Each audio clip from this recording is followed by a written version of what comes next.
South Indian style कढीपत्त्याची चटणी केसांच्या उत्तम वाढीसाठी आणि केस गळती थांबण्यासाठी अतिशय उपयुक्त अशी ही चटणी आहे।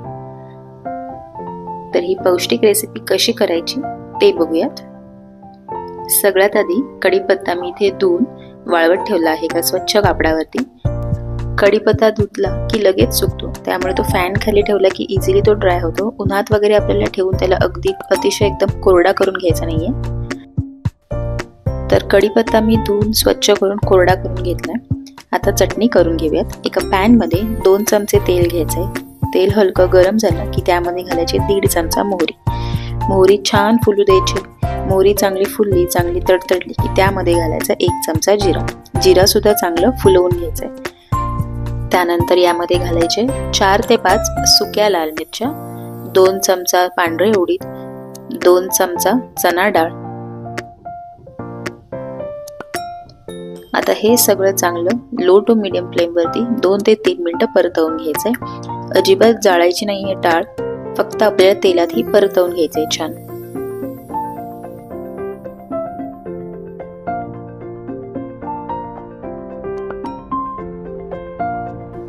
2 ते 3 मिनिटं झालेली आहेत आणि डाळ आपली चांगली तेलात परतवून झालेली आहे। आता यामध्ये घालायचा जो आपण धुवून स्वच्छ करून कोरडा केलेला कढीपत्ता। कढीपत्ता एकदम ड्राय असायला पाहिजे, यामध्ये अजिबात पाण्याचा अंश नको। कढीपत्ता सुद्धा यामध्ये चांगला परतवून घ्यायचा। कढीपत्ता सुरुवातीला टाकला ना की त्याला असा फार तडतडण्याचा आवाज होतो। तो तडतडण्याचा आवाज कमी झाला की त्यानंतर आणखी 2 मिनिटं हा कढीपत्ता परतवून घ्यायचा।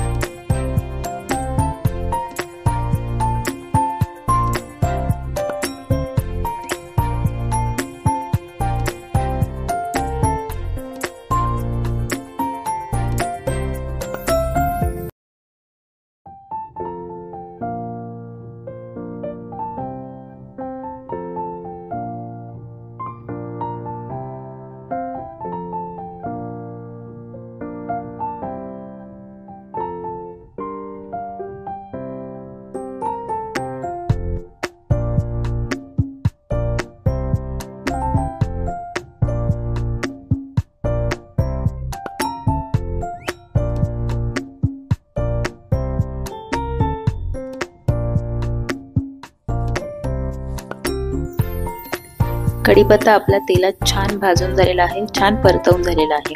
आता यामध्ये घालायचा 1 ते 1.5 चमचा धने पावडर। जर तुमच्याकडे धने पावडर नसेल तर अख्खे धने सुद्धा यामध्ये घालू शकता। जेव्हा आपण जिरे घालतो, लाल मिरच्या टाकतो, त्यानंतर लगेचच 1 ते 1.5 चमचा अख्खे धने आपण इथे वापरू शकतो। त्यानंतर यामध्ये घालायचं आहे चवीप्रमाणे मीठ, अगदी थोडीशी हळद घालायची आणि अगदी 1 चिमूटभर हिंग।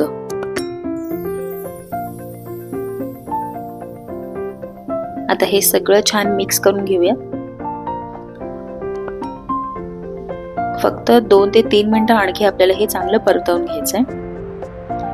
हे सगळं परतवून झालं की हे सगळं थंड करून घ्यायचंय आणि चांगली मिक्सरला पावडर करून घ्यायची याची। तर अशा प्रकारे अगदी सोप्या पद्धतीने कढीपत्ता चटणी तयार। या थंडीमध्ये केस गळतीसाठी ही चटणी नक्की करून बघा, तुम्हाला नक्की फरक दिसेल। या चटणीतलं सगळं साहित्य आपण छान तेलात भाजून घेतलेलं आहे। या चटणीमध्ये अजिबात पाण्याचा वापर केलेला नाही, त्यामुळे ही चटणी फ्रीजच्या बाहेर सुद्धा 1 महिना व्यवस्थित राहते आणि फ्रीजमध्ये जर ही चटणी ठेवली तर 2 ते 3 महिने सहज आपण ही स्टोर करून ठेवू शकतो। आणि रेसिपी आवडली असेल तर मील्स बाय सुकेशनी या चॅनलला सबस्क्राईब करा, व्हिडिओजना लाईक करा आणि जास्तीत जास्त शेअर करा। Thank you so much for watching.